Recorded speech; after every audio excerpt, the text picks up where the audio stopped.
Welcome back. పార్టీలన్నీ కూడా ఈ జూబ్లీ హిల్స్ నియోజకవర్గ ఉప ఎన్నికకు సంబంధించి ప్రచారంలో స్పీడ్ పెంచాయి. ముఖ్యంగా 3 ప్రధాన పార్టీలకు సంబంధించి అభ్యర్థులు ఖరారయ్యారు. నిన్న బీజేపీకి సంబంధించి దీపక్ రెడ్డిని అనౌన్స్ చేసింది. అటు ఆల్రెడీ మనకు అటు కాంగ్రెస్ నుంచి కాంగ్రెస్ స్థానిక లీడర్ నవీన్ యాదవ్, అదేవిధంగా బీఆర్ఎస్ నుంచి దివంగత మాగంటి గోపీనాథ్ భార్య అయినటువంటి మాగంటి సునీత అభ్యర్థులుగా ఉన్నారు. సో ఎవరి గెలుపుపై వారు ధీమా వ్యక్తం చేస్తున్నారు. అటు బీసీలు మైనారిటీలు మా వైపే ఉంటారు, మేము చేసినటువంటి ఇప్పుడు డెవలప్మెంట్ వర్క్స్ ఏవైతే ఉన్నాయో అవి మాకు కలిసి వస్తాయి, మా పథకాలే మమ్మల్ని గెలిపిస్తాయన్న ధీమాలో అటు కాంగ్రెస్ ఉంది. మరోవైపు దివంగత మాగంటి గోపీనాథ్ ఆ సెంటిమెంట్, మరోవైపు ప్రభుత్వ వైఫల్యాల వల్లే మేము ఖచ్చితంగా గెలిచి తీరుతామన్న ధీమాలో అటు బీఆర్ఎస్ ఉంది. At the same time Modi charisma ఈ లెక్కలతో అటు బీజేపీ కూడా గెలుపుపై ధీమా వ్యక్తం చేస్తున్నటువంటి క్రమంలో వారితో మాట్లాడదాం. వారి అభిప్రాయం, వాళ్లకు కలిసి వచ్చేటువంటి అంశాలు ఏమని అనుకుంటున్నారనేది వారి మాటల్లోనే తెలుసుకుందాం. ప్రస్తుతం స్టూడియోలో మనతో పాటు ఉన్నారు డాక్టర్ దిలీప్ రెడ్డి గారు. వీరు బీఆర్ఎస్ సీనియర్ నాయకులు. నమస్తే అండి, welcome to the debate. Venkatareddy గారు, వీరు బీజేపీ సీనియర్ నాయకులు. నమస్తే అండి వెంకటరెడ్డి గారు. Good morning. నమస్తే అండి, welcome to the debate. Doctor Lingam Yadav గారు, వీరు కాంగ్రెస్ సీనియర్ నాయకులు. నమస్తే అండి లింగం యాదవ్ గారు. Good morning, welcome to the debate. Maybe మీరు మ్యూట్లో ఉన్నట్టున్నారు అనుకుంటున్నా. ముందుగా దిలీప్ గారు, ఏంటి ఇప్పుడు అధికారంలో కాంగ్రెస్ ఉంది, వాళ్ళను కాదని మీ వైపు చూస్తారో అని అనుకుంటున్నారా? మామూలుగా ఎప్పుడైనా ఉప ఎన్నిక వచ్చినటువంటి క్రమం కావచ్చు, వన్స్ ఒకసారి నార్మల్ జనరల్ ఎలక్షన్స్ అయిపోయిన తర్వాత మధ్యలో ఏవొచ్చినా కూడా ఆల్మోస్ట్ మెజారిటీ టైంలో, అన్ని సందర్భాల్లో కాదు, మెజారిటీ ఆఫ్ టైమ్స్ ఏమవుతుందంటే అది అధికార పక్షం ఖాతాలోనే పడుతుంది. అండ్ ఈసారి మీ కాన్ఫిడెన్స్ ఏంటి? అంటే మీరు చెప్పింది ఏంటంటే పరిపాలన సక్రమంగా చేసినటువంటి ప్రభుత్వాల్లో మెజారిటీగా అధికార పక్షం వైపు మొగ్గు చూపేటువంటి చరిత్ర మనం చూసినాం. కానీ ఇక్కడ అన్ని రంగాల్లో విఫలమై ఈరోజు రేవంత్ రెడ్డి ప్రభుత్వం 22 నెలల్లో ఈ ప్రభుత్వం అనేది ప్రజల ముందు దోషిగా నిలబడేటువంటి వైనం మనం చూస్తూ ఉన్నాం. ఈరోజు ఏ ఒక్క రంగం కాదండి, ప్రతి రంగంలో రేవంత్ రెడ్డి గారు విఫలమయ్యారు. ఆ విఫలమైనందుకు ఈరోజు ప్రజలందరూ ఎప్పుడు ఓటు వస్తుందా ఆ ఓటుతో బుద్ధి చెప్దామా అని చూస్తూ ఉంటే ఈరోజు స్థానిక సంస్థల ఎన్నికలకు భయపడి ఈరోజు ఏదో ఒక సాకుతో పోస్ట్పోన్ చేస్తూ ఉన్నాడు. కానీ ఈరోజు వాళ్ళు ప్రజలందరూ ఎదురు చూస్తున్నట్టుగా జూబ్లీ హిల్స్ ఉప ఎన్నిక రూపంలో ఈరోజు ప్రజలు అనేది ఒక ఓటు అనే ఆయుధాన్ని ఉపయోగించుకొని రేవంత్ రెడ్డి గారికి తప్పకుండా బుద్ధి చెప్తా ఉంటారు. ఈరోజు 1,67,00,000 మంది మహిళలు ఈరోజు మాకు ఇస్తా అన్నటువంటి 2,500 రూపాయలు ఏమైనాయి అని చెప్పేసి ఇప్పటికీ 55,000 రూపాయలు బాకీ పడ్డాడు, ఏమైంది మా బాకీ అని చెప్పి వాళ్ళు బుద్ధి చెప్దామని చూస్తూ ఉన్నారు.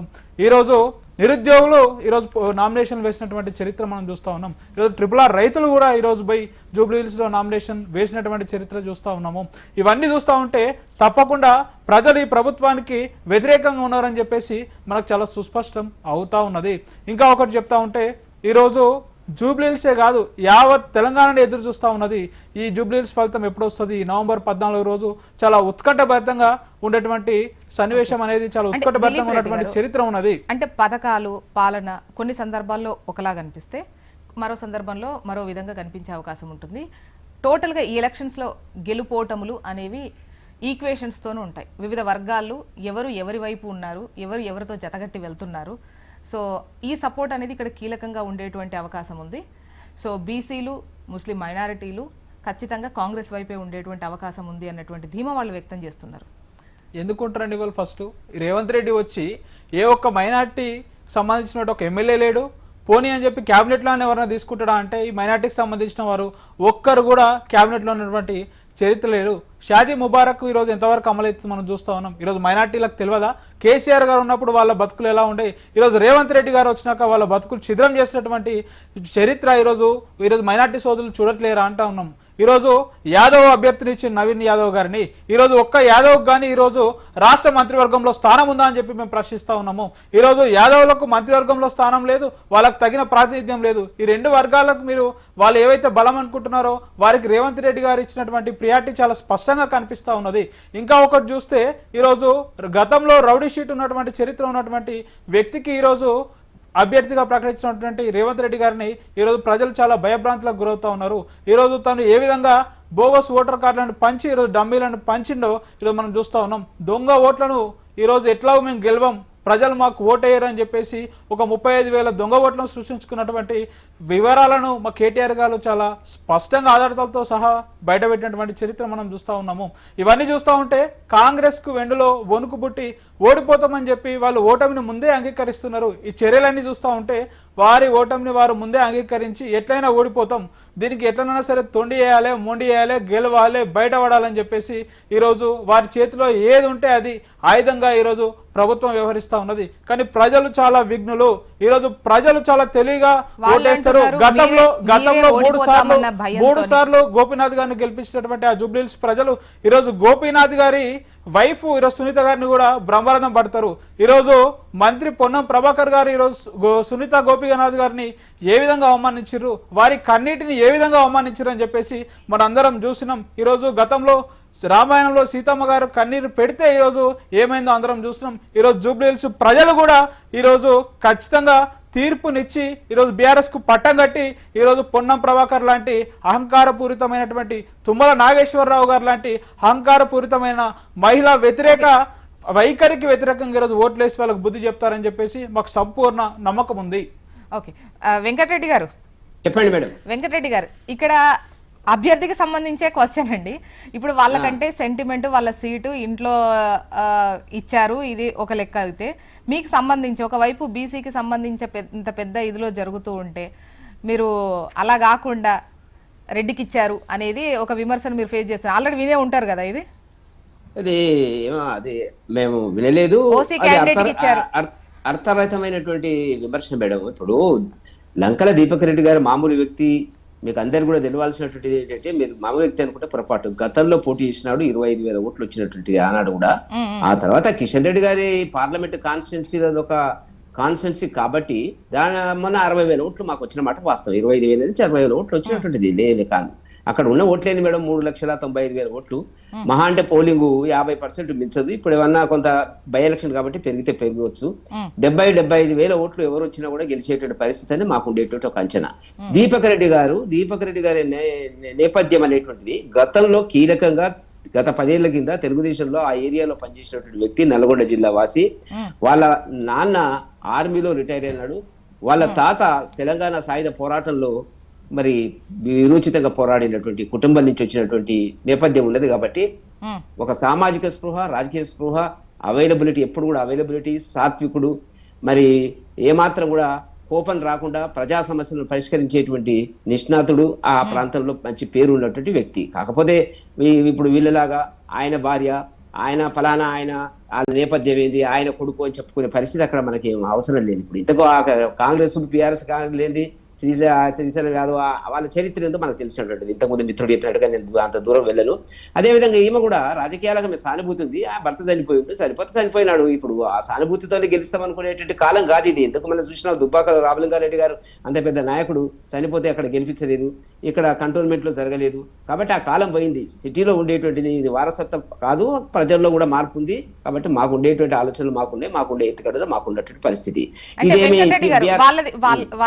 వాళ్ళ సిట్టింగ్ స్థానము ఒకటి, సెంటిమెంట్ మీరు అన్నట్టు మామూలుగా సెంటిమెంట్, అటువైపు కాంగ్రెస్ కు సంబంధించి అధికార పక్షము, ఒకవైపు ముస్లిం జనాభా మొత్తం మా వైపే ఉన్నది అని చెప్పేసి అంటే వాళ్ళ పైన ఆ హోప్ ఉంది. ఇప్పుడు మీరు ఏదైతే 3 లక్షల పైచిలకు ఓటర్లు ఉన్నారో అందులో 2 లక్షలకు పైగా బీసీలే ఉన్నటువంటి సిచ్యువేషన్ లో మాకే ఇది బలం అన్నటువంటి ఈ ఈక్వేషన్స్ లో ఉన్నారు కదా. అది కాదని బీజేపీ వైపు ఎట్లా గెలుపు అవకాశాలు బీసీలను పక్క ప్రణాళికతోని ఈ దేశంలో ఎవరైనా మోసం చేసిరంటే రేవంత్ రెడ్డి గారు మోసం చేసిరని చాలా స్పష్టంగా కనపడుతున్నటువంటిది. చర్చలు జరుగుతున్నాయి కదా. వాళ్ళ జడ్జిలు, సుప్రీంకోర్టు జడ్జిలు, హైకోర్టు జడ్జిలు, బీసీ సామాజిక ఐఏఎస్ ఆఫీసర్లు ఏం మాట్లాడుతున్నారు మేడం? పద్ధతిలో చేయలేదు అనేటువంటి దాని కిందనే ఉన్నటువంటిది. ఆ కోణం పక్కకెట్టండి. బీసీలంతా కాంగ్రెస్ వైపు ఉంటారు అనుకునేటువంటి పొరపాటు జరగదు. అదే ఒక అంచనా మీడియాలో వచ్చేటువంటి కథనాలు, చాలా మీడియాలు, పేడి మీడియాలు రకరకాలుగా చేయొచ్చు. కానీ మేము బీసీల పక్షాన మేము ఉన్నాం కదా. ప్రధానమంత్రి బీసీ కదా, మేము 3 పార్లమెంట్ సభ్యులు బీసీలు కదా. మేము ఇచ్చినటువంటి ఎందుకంటే కొంత క్రమశిక్షణ. ఇక్కడ ప్రజలు మీ వైపు, ఓటర్లు మీ వైపు చూసేందుకు మీకున్నటువంటి అవకాశాలు ఏంటి? ఆ రెండు ప్రభుత్వాలు ఎవరికి వాళ్ళే చెప్పుకుంటున్నారు కదా. మీరు ఘోరంగా 55 సంవత్సరాలు పాలించినటువంటి కాంగ్రెస్ పార్టీ జూబ్లీ హిల్స్ ను అదే విధంగా అదే మురికి కుంపల్లో అక్కడ ఉండేటువంటి పేదల గుడిసెల వాటికి సాక్ష్యంగా కనపడుతున్నటువంటిది మనకు కనపడుతుంది. అక్కడ చాలా డబ్బు ఉన్న వాళ్ళు ఉన్నారు, డబ్బు లేనటువంటి అధిక జనాభా ఉన్నటువంటిది, ముస్లిం జనాభా ఉన్నటువంటిది, 90 వేల జనాభా ఉన్నటువంటిది. కాబట్టి మేమేమంటున్నాం అంటే ఇక్కడ 10 ఏళ్ళు పాలించినటువంటి తెలుగు బీఆర్ఎస్ పార్టీ అదే పనిచేసింది కదా. కాబట్టి ఇవాళ వీళ్ళు రెండు ప్రభుత్వాలు పరిపాలనకు వచ్చేటప్పటికి పాలించిన వాళ్ళు వీళ్ళే చెప్పుకుంటున్నారు, మేమే చెప్పాల్సిన అవసరం లేదు కదా. కాబట్టి ఇలా భారతీయ జనతా పార్టీ వైపు మేము గతంలో 48 సీట్లు మొత్తం హైదరాబాద్ లో జిహెచ్ఎంసీలో గెలవడం జరిగింది. ఒక రాజకీయ పార్టీకి ఏమి లేదనుకోవడానికి వీల్లేదు, వాళ్ళ జాగీర్ కాదు కదా, రెండు పార్టీల జాగీర్ కాదు కదా జూబ్లీ హిల్స్ అనేటువంటిది. మేము ఎక్కడైతే ఉన్నామో చుట్టూ ఆవరించున్నాము. ఒక్క హైదరాబాద్ లోకసభను తీసేస్తే మొత్తం చుట్టూ ఉండేటువంటి పార్లమెంట్ సీట్లు సికింద్రాబాద్, మల్కాజ్గిరి, చేవెళ్ళ, అక్కడ పోతే కొంత భాగము రఘునందన్ రావు గారి కాన్స్టిట్యున్సీ, ఇక్కడ పోతే డికే అరుణ గారి కాన్స్టిట్యున్సీ చుట్టూ ఉన్నటువంటి దాంట్లో అనేక ప్రాంతాల నుంచి వచ్చినటువంటి వాళ్ళు అక్కడ సెటిల్ అయినటువంటి పరిస్థితి. కాబట్టి మోదీ గారి పాలన వైపు చూస్తున్నారు అది స్పష్టంగా. ఎందుకంటే మీరు గత 3.5 ఏళ్లుగా భారతీయ జనతా పార్టీ ప్రోగ్రెస్ ఎట్లా ముందుకొచ్చింది, విజయ పరంపర అనేటువంటిది ఆలోచించాలి. 45 సీట్లు జిహెచ్ఎంసీలు వేసాము, మున్సిపల్ కార్పొరేషన్స్ లో మేము గెలవడం జరిగింది, బ్రహ్మాండంగా గెలవడం జరిగినటువంటి మాట. మాకు ఇంతకుముందు ఎప్పుడు అట్లాంటి అవకాశం రాలేదు. అదేవిధంగా గ్రాడ్యుయేట్స్ కౌన్సిల్ గెలిచాము, 8 పార్లమెంట్ సీట్లు గెలిచాము. మా ఓట్లు 16% నుంచి 35% వచ్చింది. 35% ఓట్లు వస్తాయని మీరు సీనియర్ జర్నలిస్ట్ గా మీరు కూడా చెప్పలేనటువంటి ఒక పరిస్థితి వల్ల భారతీయ జనతా పార్టీకి తెలంగాణలో ఒక స్థానాన్ని తెలంగాణ ప్రజలు చూపించారు అనేటువంటి దాన్ని ఉంటుంది. ఇవన్నీ మొన్న లేటెస్ట్ గా జరిగిన ఎన్నికలు మేడం. ఎన్నికలలో వాళ్ళు గెలుస్తామంటే ఎట్లా గెలుస్తారు? మరి లేటెస్ట్ గా జరిగినటువంటి ఎన్నికల లోపల ఒక పార్టీ అయితే పోటీ చేయలేదు, ఒక పార్టీ అసలు ఏం చేయలేనటువంటి పరిస్థితుల మేము గెలవడం జరిగినటువంటిది. మేధావుల్లో చలనం వచ్చింది. అక్కడ ఉండేటువంటి మేధావులు, విద్యావంతులు మోదీ గారి వైపు అంటే చూస్తున్నారు. వెంకటరెడ్డి గారు అన్ని స్థానాలకు ఒకే విధమైనటువంటి ఈక్వేషన్స్ ఉంటాయా? ఇప్పుడు ఉండవు. వాటికి ఇక్కడ జూబ్లీ హిల్స్ నియోజకవర్గానికి అంటే ఒకే విధంగా చూడాలా? ఇప్పుడు ఇంతకు ముందు గతంలో ఏంటంటే అక్కడ సామాజిక వర్గాలు ఉన్నాయి. ఆంధ్ర రాయలసీమకు సంబంధించిన ఓటర్లు ఉన్నారు, ముస్లింలు ఉన్నారు. ముస్లింలు ఎవరితో ఉంటారో, ఎవరితో సంసారం చేస్తారో, ఏ పార్టీ గెలిస్తే ఆ పార్టీతో సంసారం చేస్తారు. వాళ్ళు చివరికి ఇప్పటి వరకు క్యాండిడేట్ పెడతామని అన్నారు. మరి పెడతారా పెట్టారా తెలియదు. బీహార్లో 100 సీట్లలో పోటీ చేస్తారు మజ్లిస్ పార్టీ. తెలంగాణకు వచ్చేటప్పటికి అన్నిటి వదిలేస్తారు. కాంగ్రెస్, టీడీపీ, టీఆర్ఎస్, ఇది వాళ్ళ యొక్క నైతికత. కాబట్టి వాళ్ళ ముస్లింలలో కూడా మాకు వ్యతిరేకత ఉన్నది అనుకోవడం లేదు. త్రిపుల్ తిలాక్ సంబంధించినటువంటి మహిళల్లో చాలా చైతన్యం ఉంది. వాళ్ళు చెప్పకపోవచ్చు, బయటికి రాకపోవచ్చు, వాళ్ళ భర్తల ముందు అనకపోవచ్చు. కానీ మోదీ గారి పాలన పట్ల ముస్లింలలో కూడా మార్పు వచ్చింది. మీరు గమనించబోతున్నారు. ఎడ్యుకేటెడ్ ముస్లిమ్స్ అంతా కూడా 3 సార్లు తలాక్ అంటే వెళ్ళిపోవాలా అనేటువంటి దాన్ని ఏ మహిళ సహిస్తుంది మేడం? ఆలోచన ఉన్నటువంటి ఏ మహిళ కూడా సహించదు. కాబట్టి మోదీ గారు వాళ్ళ యొక్క సమస్యను, వాళ్ళ యొక్క జీవన విధానంలో ఉండేటువంటి వైవాహిక జీవితంలో ఉండేటువంటి వాటికి అన్నిటికీ ఒక పరిష్కారాన్ని, శాశ్వత పరిష్కారాన్ని చూపించినారు. వాళ్ళకే ఓట్లు పడితే ఎందుకంటే నేను ఒక మాట చెప్తాను. కిషన్ రెడ్డి గారు చాలా ప్రాంతాల లోపల నాంపల్లి ఏరియా లోపల వెళ్తున్నప్పుడు మాకు కిషన్ రెడ్డి గారు పెద్ద అసెట్. ఇప్పుడు ఆయన వీళ్ళలాగా కాదు, ప్రతి వారానికి 2 సార్లు కాలినడకన డ్రైనేజీ సమస్యలు, నీటి సమస్యల గురించి చూసేటువంటి ఒకే ఒక వ్యక్తి వల్ల మొత్తం హైదరాబాద్ లో ఏ పార్టీ ఎమ్మెల్యే చేయలేనటువంటి ఎమ్మెల్యేగా కానీ, పార్లమెంట్ సభ్యుడిగా కానీ, మంత్రిగా కానీ చేసినటువంటి పరిస్థితి కిషన్ రెడ్డి గారికి ఉన్నది. ఇలా కొత్తగా మేము చేయాల్సినటువంటి అవసరం లేదు. ఆయన ఉన్నది కూడా ఆయన కాన్స్టిట్యూన్స్ లో ఉంటారు. మజ్లిస్ ఎమ్మెల్యేలు హైటెక్ సిటీలో ఉంటారు. కాంగ్రెస్ ఎమ్మెల్యేలు ఎక్కడ ఉంటారో తెలియదు, టీఆర్ఎస్ వాళ్ళు ఎక్కడ ఉంటారో తెలియదు. కిషన్ రెడ్డి గారు ఇప్పటికి కూడా ఒక అపార్ట్మెంట్ లో కాన్స్టిట్యున్సీలో ఉండి నిత్యము ప్రజలకు అందుబాటులో ఉండి వాళ్ళ సమస్యలను పరిష్కరించేటువంటి పద్ధతి లోపల చేస్తున్నటువంటి పాదయాత్ర చాలా అమోఘము. మీరు అధికారులు వస్తారు, చేస్తారు, మీరు చూడకపోవచ్చు. కాబట్టి ఇవాళ మేము మాట్లాడుతున్నది ఏంటంటే భారతీయ జనతా పార్టీ స్లోగా చాప కింద నీరులాగా, వాళ్ళు చెప్తున్నది ఏంటి, ఆయన భార్య, వీళ్ళు చెప్తున్నది ఏంటి, పలానా ఆయన, వాళ్ళ మీద ఉన్న ఆరోపణలు ఉన్నాయి. నేను ఎందుకు చెప్పాలా? కాంగ్రెస్ అభ్యర్థి మీద అనేక ఆరోపణలు ఉన్నాయి. ఏ నేపథ్యం ఉంది? ప్రజలు సహిస్తారా? వాటికి సంబంధించినటువంటి ఇవ్వలేదో డబ్బులు ఉన్నాయి, ఖర్చు పెడతారు, ఖర్చు పెట్టేటువంటి పరిస్థితుల్లో మేము రేవంత్ రెడ్డి గారి పాలన 4,000 రూపాయల ఆసరా పెన్షన్ ఇస్తామన్నారు. ఎక్కడిచ్చినాడండి? మహిళలు అక్కడ అడుగుతున్నారు. ఇప్పుడు మేము పోతున్నాం కదా. అదేవిధంగా వీళ్ళకి సంబంధించినటువంటిది అయితే ఉందో 2,500 రూపాయలు మహిళలకు ఇస్తామన్నాడు. ఇవి 2 ప్రధానమైన అంశములు. వీళ్ళ పాలన చరమాంకంకి వచ్చింది. వాళ్ళు గెలిచే ప్రసిద్ధి మీరు అన్నట్టుగా గెలవాలా. వాస్తవానికి ఒక అధికారంలో ఉన్న పార్టీ కానీ వరుస పెట్టి ఓడిపోతున్నారు కదా. వాళ్ళు అసెంబ్లీలో 4 మాసాల తర్వాత 8 సీట్లు మేము గెలిచినాం అనేటువంటిది మొత్తం మీడియా కూడా కళ్ళు తెరిచి బయలుగమైనటువంటి పరిస్థితుల్లో మేము ఉన్నాము. మేము తప్పకుండా అక్కడ గెలిచేటువంటి సీటుకి ఇద్దరే మాకు ఉన్నటువంటి అవకాశం. లింగం యాదవ్ గారు, గుడ్ మార్నింగ్ అండి. విన్నారు కదా, 2 పార్టీలు ధీమా వ్యక్తం చేస్తున్నాయి. జూబ్లీ హిల్స్ సీటు మాదే, మేమే గెలిచి తీరుతామని చెప్పేసి. మీ వైఫల్యాలే మమ్మల్ని గెలిపిస్తాయని బీఆర్ఎస్ అంటుంది. అట్ ద సేమ్ టైం మా సీటు మేము గెలుచుకొని తీరుతాం అన్నటువంటి నమ్మకం, సెంటిమెంట్ కావచ్చు వాళ్ళవి.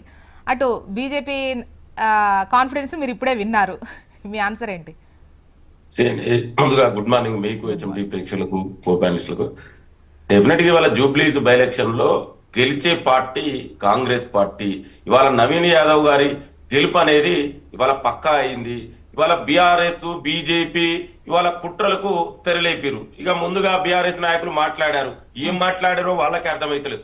ఎక్కడైనా ప్రజాస్వామ్యంలో ఎలక్షన్ వచ్చినప్పుడు దేని మీద ఓట్లు అడగాలండి? ప్రజలు మీరు 10 ఏళ్ల పాలనలో మీరు ఏం చేసిర్రు, మీరు అభివృద్ధి ఏం చేసిర్రు, మీరు అక్కడ సంక్షేమ పథకాలు ఏం చేసిర్రు, దాని మీద ఓట్లు అడిగేది పోయి వీళ్ళు సెంటిమెంట్ రాజకీయాలకు తెరలేపారు. ఇవాళ ఏం సెంటిమెంట్ రాజకీయాలు? అక్కడ మహిళని, ఇవాళ మహిళల్ని గౌరవించే పార్టీ ప్రభుత్వం మాది. మరి గతంలో చనిపోతే ఆ కుటుంబ సభ్యులకు ఇవ్వకుండా ఆ సంప్రదాయానికి తిలోదకాలు ఇచ్చినటువంటి ఆనాడు కాంగ్రెస్ ఎమ్మెల్యే రామరెడ్డి వెంకరెడ్డి గారు చనిపోతే అక్కడ క్యాండిడేట్ పెట్టొద్దంటే పెట్టి ఆ సంప్రదాయాన్ని చెడగొట్టింది కేసీఆర్. ఇవాళ ఇదే ఇంతకుముందు చెప్పినట్టు దుబ్బాక బై ఎలక్షన్ లో కూడా అక్కడ క్యాండిడేట్ పెడితే ఇదే ఏం జరిగిందో మనకు తెలుసు. మా ప్రజా ప్రభుత్వం ఇవాళ ముఖ్యమంత్రి రేవంత్ రెడ్డి గారి ఆధ్వర్యంలో అభివృద్ధి, సంక్షేమము, సామాజిక న్యాయమే ధ్యేయంగా ఇవాళ ప్రజలకు అందుబాటులో ఉంటూ ఒక ప్రజా ప్రభుత్వం ఇవాళ ముందుకెళ్తుంది. ఇవాళ మేము ఇచ్చినటువంటి సంక్షేమ కార్యక్రమాలు గాని అభివృద్ధి కార్యక్రమాలు గాని మీ 10 ఏళ్ల చేసిరా? మీకు దమ్ముంటే మీ 10 ఏళ్ల కార్యక్రమాలు ఇవాళ ఇవన్నీ వద్దండి. ప్రత్యేకించి జూబ్లీస్ కాన్స్టిట్యున్సీకి మీరేం చేసిరో స్పెసిఫిక్ గా చెప్పే దమ్ము మీకు బీఆర్ఎస్ నాయకులకు ఉందా? ఇవాళ ఈ ప్రజా ప్రభుత్వం ఇవాళ అక్కడ మీరు కనుక మరి ఆ రోజే రోడ్లు వేస్తే, ఆ రోజే మురికి కాలువలను కూడా బాగు చేస్తే అక్కడ సములల్లా ఆ ప్రజల పరిస్థితులు ఇంకా అదే విధంగా ఎందుకుందండి? 10 ఏళ్లుగా పరిపాలించింది కేసీఆర్, ఆనాడు ముఖ్యమంత్రిగా కేటీఆర్, మున్సిపల్ శాఖ మంత్రిగా. ఇవాళ ప్రజలకు కావాల్సింది జూబ్లీస్ ప్రజలు ఆ కాన్స్టిట్యున్సీకి ఏం చేసిరని. 3 సార్లు ఎమ్మెల్యే ఎలక్ట్ అయినటువంటి వ్యక్తి మరి ఆ ప్రజలకు ఏం చేసిండో తెలియదా? అక్కడ ప్రజల్ని ఎన్ని చనిపోయిన వ్యక్తి గురించి మాట్లాడొద్దు, ఆ ప్రజల్ని ఎన్ని ఇబ్బంది పెట్టిందో ఆ ప్రజలు మర్చిపోయిరా? ఇవాళ వేగ్గా మాట్లాడు. ఇవాళ కేటీఆర్ ఏదో రాహుల్ గాంధీ గారు ఇవాళ దేశవ్యాప్తంగా ఓట్చోరు గురించి మాట్లాడితే ఏదో తెలుగులో సామెత ఉంటుందండి, పులిని చూసి నక్క వాత పెట్టుకున్నట్టు.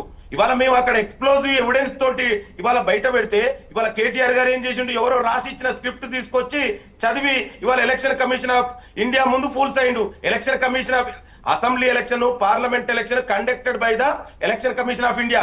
అంటే గవర్నమెంట్ ఆఫ్ కింద స్టేట్ గా ఎలక్షన్ కమిషన్ కాదండి, state election commission only conducted by the local bodies. So ఆ దమా తెలియకుంటే ఇవాళ ఆయన చెప్పిన డేటా ఏంది?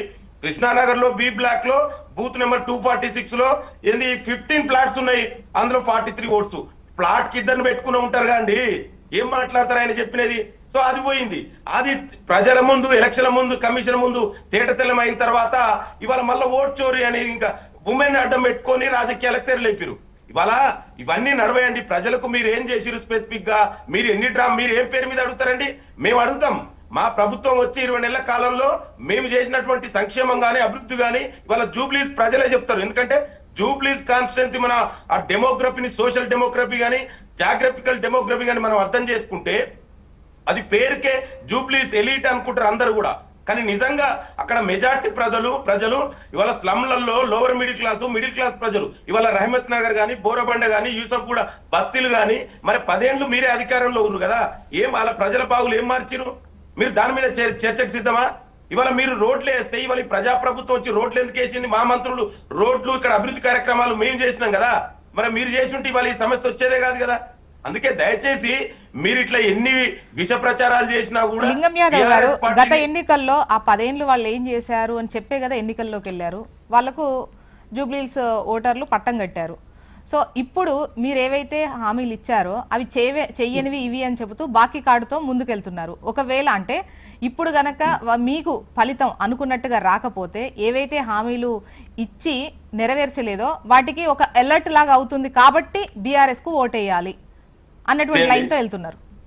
జోజ్నా అసలు ఆ సమస్యే రాదండి, ఆ సమస్య ఉత్పన్నం కాదు. ఇవాళ గెలిచేది కాంగ్రెస్ పార్టీ, గెలవబోయేది నవీన్ యాదవ్ గారు. Mark my words. వీళ్ళ కనీసం అక్కడ బస్తీలలో నేను అక్కడ తిరుగుతున్నాండి, వీళ్ళు అసలు బీఆర్ఎస్ పార్టీ బీజేపీ గురించి క్యాండిడేట్ గురించి మాట్లాడుతున్నారా అని ప్రజలు వీళ్ళు నేను ఏం చేసిరని అడుగుతారండి. ఇవాళ బీఆర్ఎస్ మేము చెరువులని కబ్జా చేసినాం, నాలాలని కబ్జా చేసినాం, ప్రభుత్వ భూములు కబ్జా చేసినాం. ఇవాళ చిన్న వర్షాలు వస్తే ఇండ్లకు నీళ్లు వస్తున్నాయి, కాలనీలకు నీళ్లు వస్తున్నాయి, రోడ్లు బాగులేవు. 10 ఏళ్లలో మేము దాచుకున్నాం, ఆ వాటాలలో పంచాయతీ అవుతుందని ఇవాళ వీళ్ళు ఓట్లు అడుగుతారా? కవిత గారే చెప్పారు కదా, వాళ్ళ స్వయంగా ఆనాటి ముఖ్యమంత్రి కేసీఆర్ కూతురే ఆ పేరు మీద అడుగుతారా? మా అనుచరులు దోసుకురు 1000 కోట్లు దాచుకున్నారని దాని పేరు మీద ఓట్లు అడుగుతారా?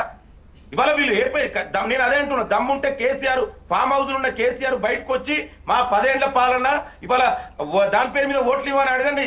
అడిగే దమ్ముందా కేసీఆర్ కు? ఇవాళ మేము అడుగుతాం బరాబర్, మేము 20 నెలల పాలనలో మేము ఏం చేసినాము, ప్రజలు ఇవాళ సామాజిక న్యాయంకు అభివృద్ధి సంక్షేమ కార్యక్రమాలు మేము ఎన్ని చేసినాము, దాని మీద ఓట్లు అడిగే దమ్ము ధైర్యం మాకుంది.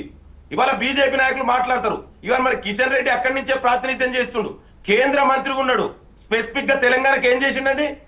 తెలంగాణ ఆయన సొంత నియోజకవర్గానికి ఆయన కేంద్రం నుంచి తెచ్చిన నిధులు తెప్పే దమ్ముందా? ఇవాళ గంగా నదికి 1000 కోట్లు తీసుకుపోయారు, మరి మూసీ నది ఎందుకు తెలియదు? 10 ఏళ్లలో మెట్రో ఎందుకు విస్తరణ చేయలేదు? ఇవాళ ఏం అభివృద్ధి కార్యక్రమాలు చేసిండు? ఇవాళ ఆయన మరి కేంద్ర మంత్రి గుండి ఎలగబెట్టింది ఏముంది? ఇక ఆయన పెద్ద గురించి మాట్లాడుతున్నాడు. ఆయన ప్రజలు ఎక్కడ ప్రజలలో ఉంటాడండి? ఏ సమస్యలు పరిష్కరించుడు? మరి నిజంగా ఈయన ఇన్నిసార్లు ప్రాతినిధ్యం వహించుడు కదా, కేంద్ర మంత్రి ఉన్నాడు కదా, మరి ఈయన ఆ కాన్స్టిట్యున్సీలో నిజంగా ఈ శ్రమల పరిస్థితులు ఎందుకు బాగలేవు? మరి ఎందుకు అలా ప్రజల బతుకులు మారలేదు? ఎందుకు కేంద్రం నుంచి నిధులు తెచ్చి నువ్వు డెవలప్ చేయలేదు? అంటే ఇవాళ ఇంకొకటి, ఇవాళ బీసీ బిల్లు మేము ఆమోదిస్తే, అసెంబ్లీ పాస్ చేసి కేంద్రానికి పంపిస్తే ఆమోదించకుండా మరి నరేంద్ర మోడీతో కొట్లాడొచ్చు కదా? ఎందుకు ఆమోదిస్తలేరని పార్లమెంట్ లో బిల్లు పెట్టియొచ్చు కదా, నరేంద్ర మోడీతో నిలబెట్టవచ్చు కదా, నా బీసీ బిడ్డలకు అన్యాయం జరుగుతుందని చెప్పొచ్చు కదా. ఇవాళ ఇది బీజేపీ బీఆర్ఎస్ వాళ్ళ యొక్క ద్వంద్వ వైఖరి, వాళ్ళకు ఓట్లు అడిగే కనీస నైతికత లేదండి. ఇక కావాలంటే ఎలక్షన్ వచ్చినప్పుడల్లా మతం గురించి మాట్లాడతారు. ఇవాళ ఈ మత రాజకీయాలకు, సెంటిమెంట్ రాజకీయాలకు కాలం చెల్లింది. ఇది ప్రజలందరూ కూడా ఇవాళ అవేర్నెస్ అయ్యారు. అభివృద్ధి కావాలి, సంక్షేమం కావాలి, ప్రభుత్వం నిరంతరం ప్రజలకు అందుబాటులో కావాలి. మా ప్రభుత్వం అందుబాటులో ఉంది. కేసీఆర్ అయినాడైనా కేసీఆర్ మంత్రులు అసలు ఆనాడు ఉన్నారని తెలుసా అండి? ఎంతసేపు కేసీఆర్ చుట్టే జరిగింది, కేటీఆర్ చుట్టే రాజకీయం జరిగింది. సో ప్రజలు అవన్నీ చాలా స్పష్టమైనటువంటి అవగాహనతో ఉన్నారు. అత్యధిక మెజార్టీతో గెలవబోయేది కాంగ్రెస్ పార్టీ. వీళ్ళు దరిదాపులో కూడా రారండి. అందుకే చెప్తున్నా, గెలిచేది ఖాయమనే కుట్రలకు తెరలేపిండి ఇవాళ కేటీఆర్ గారు. ఇష్టం ఉన్నాడు రోజుకొక కుట్ర ఏదో. ఇవన్నీ ఏం పనిచేయి.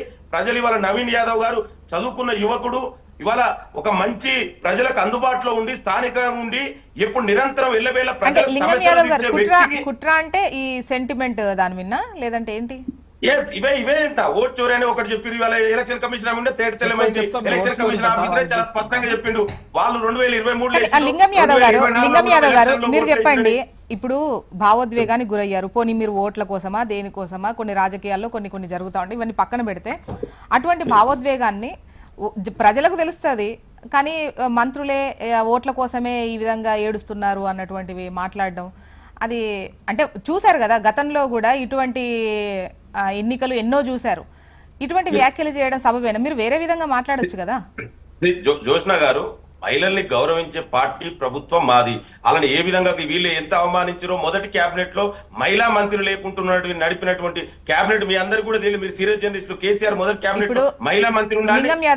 ఇది very normal question, very normal గా సామాన్య ప్రజలకు ఇప్పుడు మంత్రులు ఇచ్చారా, అక్కడ దాకా వెళ్ళింది, ఇంత లోతుగా వీళ్ళు మహిళల్ని అవమానపరిచేటువంటి విషయంలో ఒకటి ఇది స్ట్రైట్ క్వశ్చన్. అప్పుడు వాళ్ళు మంత్రులను ఇచ్చారా, లేదా వీళ్ళు ఇచ్చారా, వీళ్ళు ఎక్కువ పోటీ చేయడానికి కేటాయించారా, ఇవన్నీ నార్మల్ ప్రజలు చూసినప్పుడు. గోపీనాథ్ అమర్ రహే అటువంటి విన్నప్పుడు ఒక భార్యగా ఆమె భావోద్వేగానికి గురైంది. ఆ టైంలో అంటే దాన్ని పట్టుకొని ఓట్ల కోసమే అని అనడము అటువంటిది ఇప్పుడు ప్రజలు అలాంటివి చూస్తారు కదా. ఇప్పుడు మీరు చెప్పినటువంటిది బీఆర్ఎస్ హయాంలో ఒక్క మంత్రి తీయలేదు, వాళ్ళే అవమానిస్తారు, మేము కాదు, ఈ లెక్కలు అంత ఆలోచించారు కదా. మంత్రి గారు మాట్లాడింది దయచేసి దాన్ని మిస్లీడింగ్, మిస్అండర్స్టాండింగ్ జరుగుతుంది. ఇవాళ వీళ్ళు కావలసుకొని మహిళని అక్కడ ఇవాళ ఎలక్షన్ వచ్చినప్పుడు ఎలక్షన్ లో ఆమె సర్లే వాళ్ళ భర్త చనిపోయిన వ్యక్తి గురించి మనం మాట్లాడకూడదు, నేనైతే వ్యక్తిగతంగా ఎలాంటి వ్యక్తి అయినా. సో ఇక్కడ జరిగింది ఏంటంటే వీళ్ళు కావలసుకొని ఆమెను ముందు పెట్టి రాజకీయాలు చేసుకుంటూ, ఇగో ఒకసారి ఈ వీడియో వినండి. ఈ వాయిస్ మీకు అర్థమవుతుందా? ఇది నిజంగానే చిత్తశుద్ధి ఉంటే ఎమ్మెల్సీ గాను ఇంకొక మంచి పదవి ఇచ్చామని జోష్నా గారు అర్థమవుతుందా మీకు? వాయిస్ క్లారిటీ ఉందా? ఇది కేటీఆర్ గారు ఆనాడు, ఇది జోష్నా గారు, ఇది కేటీఆర్ గారు గతంలో బై ఎలక్షన్ వచ్చినప్పుడు కాంగ్రెస్ క్యాండిడేట్ అక్కడ పెడితే ఆమెను ఎందుకు ఎలక్షన్ లో తిప్పుతూ, మరి ఇప్పుడు ఈమెను ఎందుకు ఎలక్షన్ లో తిప్పుతారండి? ఎమ్మెల్సీగా చేసి నామినేట్ చేయొచ్చు కదా. అంటే ఇది దిస్ ఇస్ వై, అదే చెప్తున్నా నేను, బీఆర్ఎస్ ఎంత నీచ రాజకీయాలు దిగదారుతుందంటే మరి మాట్లాడిన వ్యక్తి ఎవరో తెలుసా అండి? కేటీఆర్ గారు. ఇది ఆన్ ద రికార్డు. మరి ఆమెకు ఎమ్మెల్సీ చేయొచ్చు కదా. మహిళల మీద ఉంటదంటే దీనికి అదే మళ్ళీ అర్థం తీసుకుంటా చేసుకోవాలి. వాయిస్. దయచేసి ఆమెని గౌరవించాలనుకుంటే ఎమ్మెల్సీ చేయండి, అంతే తప్ప మరి ఇప్పుడు ఆయనే అన్నాడు కదా కేటీఆర్ గతంలో. అందుకే ఇవన్నీ కూడా నడవేయండి. అక్కడ గెలిచేది అత్యధిక మెజార్టీ తోటి గెలవచ్చేది Okay, done. Congress party, Naveen Dilip Yadav. వీరు ఎన్ని రెడ్డి కుట్రలు చేసినా గారు. కూడా ప్రజలు దాన్ని పట్టించుకోరు. ఈరోజు లింగం యాదవ్ గారు మాట్లాడుతూ 15 ప్లాట్లు ఉన్నాయి, అలా 43 ఓట్లు ఉంటే ఏం తప్పు అని అంటున్నాడు. ఆ 15 ప్లాట్లలో ఉన్న వాళ్ళకి ఎవరికైనా 43 ఓట్లు ఉన్న వాళ్ళు తెలుసా? పోయి ఇప్పుడు ఈరోజే పోదాం, మీ మీడియా తీసుకొని అక్కడికే పోదాం. ఈ 15 ప్లాట్లలో ఉన్న వాళ్ళు ఇంకొక 3 ప్లాట్లు ఖాళీగా ఉన్నాయి. ఈ 43 ఓట్లు ఎవరికైతే ఉన్నాయో ఆ 43 ఓట్లు అక్కడ ఎవరు స్థానికంగా నివసిస్తారో ఆ ప్లాట్లలో ఎవరు ఉంటలేరు. స్వయంగా నవీన్ యాదవ్ గారి సొంత తమ్ముడికి 3 ఓట్లు ఉన్నటువంటి వైన మనం చూసినాం. జూబ్లీ హిల్స్ 2 ఓట్లు ఉన్నాయి, వాళ్ళ ఆఫీస్ అడ్రస్ మీద ఒకటి, సెంటర్ అడ్రస్ మీద ఒకటి, పక్కకు ఉన్నటువంటి కాన్స్టిట్యున్సీలో ఇంకొక అడ్రస్. ఇంత నిర్లజ్జగా ఈరోజు దొంగతనానికి పాల్పడుతూ పట్టపగలు అడ్డంగా దొరికి ఈరోజు సాక్ష్యాలతో సహా బయట పెడతా ఉంటే ఈరోజు ఇంకా కాంగ్రెస్ పార్టీ బుకాయిస్తూ ఉంటే ఈరోజు వారి విఘ్నతగా వదిలేస్తా ఉన్నాము. ఇంకా ఒకటి 80 గజాల ఇంట్లో 24 ఓట్లు ఉన్నాయి. ఆ 80 గజాల ఇంటి ఓనర్ దగ్గరికి పోతే అసలు మాకు తెలియదు వీళ్ళు ఎవరున్నారో, కేవలం ఒక ఇద్దరు మాత్రమే తెలుసు అంటే 22 ఓట్లు దొంగ ఓట్లు ఉన్నాయి. ఈ రోజు మీరు మాట్లాడేటప్పుడు నోట్ చేసుకోండి, మొత్తం నోట్ చేసుకోండి. మళ్ళీ తీసుకుంటా. ఇంకా ఒకటి, మీరు గతంలో ఏం చేసిర్రు చేయకనే ఈరోజు మేము చేస్తా ఉన్నాము అని అంటే ఈరోజు లింగం యాదవ్ గారు పోతా ఉన్నారు కదా, వాళ్ళు ఏమైనా పాక్కుంటా పోతా ఉన్నారా, దేక్కుంటా పోతా ఉన్నారా? బ్రహ్మాండంగా అదం లాంటి రోడ్లు ఉన్నాయి కదా ఈ రోజు జూబ్లీ హిల్స్ కాన్స్టిట్యున్సీలా. ఈ రోజు గతంలో మేము చేసినటువంటి పరిపాలనకు మ్యాండేట్ గా ఈ రోజు అంటే అక్కడ రాహుల్ గాంధీ ఈ బీహార్ ఎందుకంటే దేశవ్యాప్తంగా ఈ ఓట్ చోరీ అన్నటువంటి నినాదం ఎత్తుకున్నారు కాబట్టి ఇక్కడ ఇది ఉంది అని చూపించే ప్రయత్నంలో మేము అక్కడ ఆధారాలతో సహా చూపించాము. ఇక్కడ కావాలని బురద జల్లేటువంటి ప్రయత్నం చేస్తున్నారు. అండ్ ఈసీ మొన్న 3 days బ్యాక్ ఒక ప్రకటన చేసింది, అంటే 2023 లిస్టుతో అప్పటివే ఈ ఓట్లు అన్నీ అని చెప్పేసి ఒకటి మాట్లాడారు. దానికి మీ సమాధానం ఏంటి?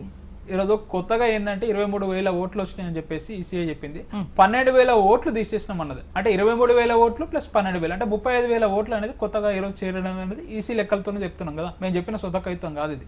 అంటే 35,000 ఓట్లు ఈరోజు వచ్చినాయంటే ఈరోజు ఓట్లు వచ్చినటువంటి క్రమం చూస్తూ ఉంటే ఈరోజు నవీన్ యాదవ్ గారి తమ్ముడికి ఏ విధంగా ఉన్నాయి, 43 ఓట్లు ఒక ఫ్లాట్లో ఎట్లా వచ్చినాయి, వాళ్ళకి సంబంధం లేని వ్యక్తులు అక్కడ లేని అడ్రస్లో లేకున్న వాళ్ళకి ఓట్లు ఎట్లా ఉన్నాయి. ఈరోజు సిరిసిల్లకు సంబంధించిన ఒక వ్యక్తికి ఈరోజు జూబ్లీ హిల్స్ కాన్స్టిట్యున్సీలో ఓటు వస్తే తనే ఈరోజు చూసి నేను సోషల్ మీడియాలో చూసిన నాకు ఓటు ఎట్లా ఉన్నదని చెప్పేసి తను వాపోయి మీడియా ముందుకు వచ్చినటువంటి చరిత్ర చూస్తూ ఉన్నాం. ఈరోజు రాహుల్ గాంధీ గారిది ఒక నీతి ఉంటుంది, ఈరోజు రేవంత్ రెడ్డి గారి రాజ్యంలో ఇంకొకటి ఉంటుంది. ఈరోజు రాహుల్ గాంధీ గారు ఈరోజు రాజ్యాంగాన్ని చేతిలో పట్టుకొని దేశమంతా తిరుగుతూ ఈరోజు రాజ్యాంగం గురించి మాట్లాడుతూ ఈరోజు ఓటు చోరు గురించి మాట్లాడుతూ ఉంటాడు. కానీ ఈరోజు పట్టపగలు అది అడ్డంగా దొరికినటువంటి ఈరోజు కాంగ్రెస్ అభ్యర్థి కానీ ఈరోజు మనం చూస్తూ ఉంటే ఈరోజు వీరిని ఏ విధంగా చర్యలు తీసుకుంటూ ఉంటాడు. ఈరోజు ఫస్ట్ మనం ఒకటి అబ్జర్వ్ చేయాలి. నవీన్ యాదవ్ గారు వారి క్యాండిడేచర్ డిక్లేర్ అవ్వకముందుకే ఏం చేసిండు, వచ్చి డమ్మీ ఓటర్ కార్డులను డిస్ట్రిబ్యూట్ చేసిండు. అంటే వారి మైండ్లో వారు ఏ విధంగా అయితే ఏది బలం అనుకుంటారు అంటే దొంగ ఓట్లు బలం అనుకున్నాడు కాబట్టి ఆ ఓట్లకు సంబంధించినటువంటి ఓటర్ ఐడి కార్డులు మాత్రమే ఈరోజు డిస్ట్రిబ్యూట్ చేసిండు. అంటే వీరు చాలా పకడ్బందీగా చాలా ప్రణాళికాబద్ధంగా ఈరోజు ఓట్లను దొంగతనం చేస్తున్నటువంటి చరిత్ర మనం చూసినాము. ఈరోజు ఒక ఓట్ చోరీ కాదండి, ఈరోజు నవీన్ యాదవ్ గారి చరిత్ర ఈరోజు ప్రజలందరికీ తెలుసు. ఈరోజు మాగంటి కుటుంబం చరిత్ర జూబ్లీ హిల్స్ ప్రజలందరికీ తెలుసు. తెలిసే మమ్మల్ని హ్యాట్రిక్గా 3 సార్లు గెలిపించారు. ఈరోజు ఉప ఎన్నికలలో కూడా ఈరోజు ప్రజలు బ్రహ్మరథం పడతారు. ఈరోజు మాగంటి గోపీనాథ్ గారి కుటుంబానికి మద్దతుగా నిలుస్తారు. ఈరోజు ప్రజలకు తెలుసండి, వాళ్ళకి కారు కావాలా, ఈరోజు శని ఆదివారాల్లో కులగొట్టే బుల్డోజర్ కావాలని చెప్పేసి జూబ్లీ హిల్స్ ప్రజలకు తెలియదా అండి? ఈరోజు బీఆర్ఎస్ ప్రభుత్వం ఉన్నప్పుడు వాళ్ళు ఏ విధంగా ప్రశాంతంగా నిద్రపోయేవారు. ఈరోజు ఇప్పుడు ఈ ఆక్రమణలు అంటే కొన్ని విషయాలు పక్కన పెడితే ఆక్రమణలు ఇవన్నీ మీరు మీ టైంలో కనుక కరెక్ట్ చేసి ఉంటే ఈ వర్షం వచ్చినప్పుడు హైదరాబాద్ సిచ్యువేషన్ ప్రత్యేకించి చెప్పక్కర్లేదు ఏ విధంగా ఉంటుందో. ఈ 10 ఏళ్లలో దీనికి సంబంధించి మీరు క్వశ్చన్ ఫేస్ చేస్తున్నారు. ఇంతకుముందు లింగం యాదవ్ గారు కూడా మీరు చేస్తే కనుక ఇప్పుడు ఈ పరిస్థితి ఎందుకు ఉంటుంది? మీకు 10 ఏళ్ల కాలం సరిపోలేదా? ఈరోజు మా నాడు బీఆర్ఎస్ ప్రభుత్వంలో స్ట్రాటజిక్ నాలా డెవలప్మెంట్ ప్రోగ్రామ్ అని చెప్పేసి తీసుకొని ఈరోజు చాలా వరకు నాలాలను క్లియర్ చేసినటువంటి చరిత్ర బీఆర్ఎస్ ప్రభుత్వానికి. అసలు 50 ఏళ్లకు పైగా ఈ దేశాన్ని పరిపాలించి గతంలో ఎన్నో సంవత్సరాలు ఈ రాష్ట్రాన్ని పరిపాలించినటువంటి కాంగ్రెస్ హయాంలో ఏం అవినీతి జరగనిదే ఈరోజు నాలాలన్నీ కబ్జాకు గురైనాయి అని చెప్పి మేము ప్రశ్నిస్తా ఉన్నాము. ఈరోజు మీరు ఆనాడే చక్కగా చేసి ఉంటే 2014లో తెలంగాణ ఏర్పడ్డాక తెలంగాణ ప్రభుత్వం వచ్చి కరెక్షన్ చేయాల్సినటువంటి పరిస్థితి ఎందుకుంది? వీళ్ళేదో కొత్తగా వచ్చినట్టు, వీళ్ళేదో మొన్ననే పార్టీ పుట్టినట్టు, వీళ్ళు ఎన్నడూ గతంలో పరిపాలించినట్టు, వీళ్ళంతా సుధపూసలు అయినట్టు, వీళ్ళంతా చక్కగా చేసి ఏదో చందమామని తీసుకొచ్చి 2014లో కేసీఆర్ గారు చేతిలో పెడితే మేమేదో ఖరాబ్ చేసినట్టు ఈరోజు ఖరాబ్ మాటలు మాట్లాడుతూ ఉన్నారు. కానీ ఈరోజు మీరే చక్కగా చేస్తుంటే ఈరోజు స్ట్రాటజిక్ నాలా డెవలప్మెంట్ ప్రోగ్రామ్ అని చెప్పేసి, స్ట్రాటజిక్ రోడ్ డెవలప్మెంట్ ప్రోగ్రామ్ అని చెప్పేసి ఈరోజు హైదరాబాద్లో తీసుకొని కంప్లీట్ చేసి యుద్ధ ప్రాతిపదికన కంప్లీట్ చేసి ఈరోజు రోడ్లలో ట్రాఫిక్ సమస్యను క్లియర్ చేయడం కానీ, ఈరోజు నాలాలు క్లియర్ చేయడం కానీ ఈరోజు బీఆర్ఎస్ ప్రభుత్వం చేయాల్సిన పరిస్థితి ఎందుకు వచ్చేది? ఇంకా ఒకటి, కరోనా సమయంలో కూడా చాలా ఎఫిషియెంట్గా ఈరోజు ప్రజలు రోడ్లపై తిరగని కరోనా సమయాన్ని కూడా చాలా ఎఫిషియెంట్గా యూజ్ చేసుకొని రోడ్లను కానీ నాలాలను కానీ శుభ్రపరిచినటువంటి చరిత్ర, ఈరోజు ట్రాఫిక్ సమస్యలకు చెక్ పెట్టినటువంటి చరిత్ర చూస్తా ఉన్నాం. ఈరోజు మీ ఆఫీస్ పక్కకే ఇంత పెద్ద ఫ్లైఓవర్స్ ఉన్నాయి. ఇది ఏ ప్రభుత్వంలో ఉన్నాయండి? ఈరోజు బీఆర్ఎస్ ప్రభుత్వం వచ్చినాకనే కదండి ఈరోజు స్ట్రాటజిక్ రోడ్ డెవలప్మెంట్ ప్రోగ్రామ్ భాగంగానే నాడు కేటీఆర్ గారు ఐటీ మంత్రిగా ఉన్నప్పుడే, ఈరోజు మున్సిపల్ మంత్రిగా ఉన్నప్పుడే కదా ఇవన్నీ జరిగినాయి. మన ప్రజలందరికీ కళ్ళ ముందు వాస్తవాలు కనిపిస్తూ ఉంటే ఈ కళ్ళు లేని కబోదులు కాంగ్రెస్ కు మాత్రం ఎప్పటికీ వాళ్ళు ఇంకా గతంలోనే ఉంటారు. వాళ్ళ పరిపాలన చేస్తున్నటువంటి క్రమంలో ఏ విధంగా ఉన్నాయో ఆ విధంగానే ఉంటారు. ఈరోజు వాళ్ళ పార్టీలో వాళ్ళు కొట్టుకోవడానికి తప్ప, ఇక వాళ్ళ ఇంటర్నల్ పాలిటిక్స్ కోసం తప్ప ఈరోజు ప్రజలకు పాలిటిక్స్ కోసం కానీ, ప్రజలకు ఏదైనా మంచి చేద్దాం, వాళ్ళని ఇప్పుడు సంక్షేమ పథకాలకు సంబంధించి కావచ్చు, మీరు టైంలో ఇవన్నీ రేషన్ కార్డులకు సంబంధించి కావచ్చు, 200 యూనిట్ల ఉచిత విద్యుత్ కావచ్చు, ఉచిత బస్సు కావచ్చు, ముఖ్యంగా హైదరాబాద్లో అయితే ఉచిత బస్సుకు సంబంధించి మెజారిటీ ఆఫ్ మహిళలకు అది ఉపయుక్తంగా ఉంటుంది. కొన్ని సంఘటనలు ఎక్కడో గొడవ జరిగినాయో ఇంకోట పక్కన పెడితే డెఫినెట్గా ఎంతో కొంత అయితే వాళ్ళ ఆర్థికంగా కాస్త వాళ్ళకు మిగులుతుంది. సో అది ఉపయుక్తం అనుకుంటే అవి వీళ్ళకి వర్కౌట్గా అంటే కాంగ్రెస్కు కలిసి రాదా? ఒకటి చెప్తా, ఫస్ట్ రేషన్ కార్డులు బీఆర్ఎస్ ప్రభుత్వం హయాంలో 6.5 లక్షల రేషన్ కార్డు ఇచ్చినటువంటి చరిత్ర. ఈరోజు ప్రభుత్వంలో మీరే ఉన్నారు కదా, ఈరోజు మీరు శ్వేతపత్రం విడుదల చేయండి. 6.5 లక్షల రేషన్ కార్డులు కేసీఆర్ గారి హయాంలో అందినాయా లేదా? ఫస్ట్ మాట. వీళ్ళే కొత్తగా ఇచ్చినట్టు రేషన్ కార్డులు, అసలు రేషన్ కార్డు అనేది వీళ్ళు ఏదో పుట్టించినట్లు ఈరోజు చేయడం అనేది